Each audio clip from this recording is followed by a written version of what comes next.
मेरे भाई और बहनों,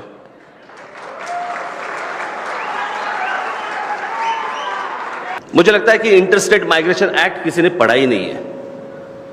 हम लोग बस एक हवा में बात करते हैं कि इस देश का आदमी कहीं भी जा सकता है, कहीं भी रह सकता है, कुछ भी कर सकता है। ऐसा वो नहीं कहता।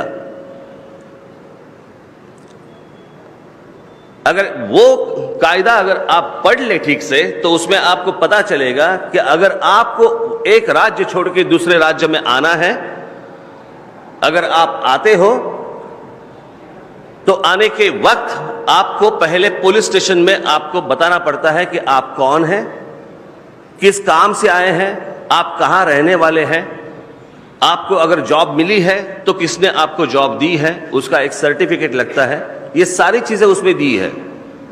आज आपके सामने मैं क्लैरिफिकेशन देने के लिए नहीं आया हूं। मैं मेरी भूमिका जो मेरी भूमिका पहले से थी, वो सिर्फ आपको हिंदी में बताने के लिए आया हूं। महाराष्ट्र की जनसंख्या है 13.5 करोड़। बहुत सारे लोग आज बाहर के राज्यों से महाराष्ट्र में आते हैं, खास करके उत्तर प्रदेश और बिहार से लोग आते हैं। हमारे जो पूर्व राष्ट्रपति थे, हमारे जो पूर्व प्रधानमंत्री थे, उनके कुछ कोट्स लेके आया हूं मैं। 1938 में पहली बार राजेंद्र प्रसाद जी ने, भूतपूर्व राष्ट्रपति, बिहार का सर्वे किया था और एक रिपोर्ट लिख के उन्होंने वह कांग्रेस कार्य समिति के सामने रखा था।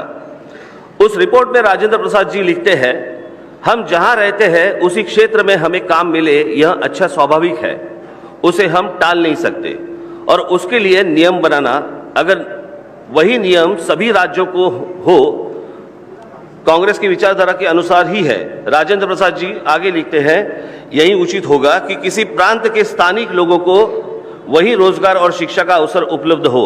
स्थानिक लोगों की ऐसी मांग हो तो हम टालना नहीं चाहते और वह हम कर भी नहीं पाएंगे।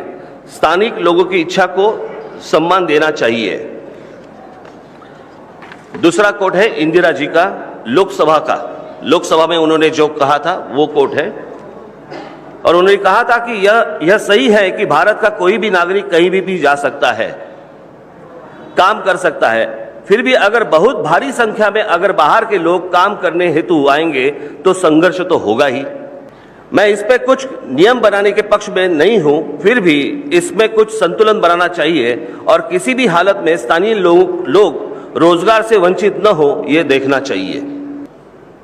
इससे अलग क्या कह रहा हूं मैं?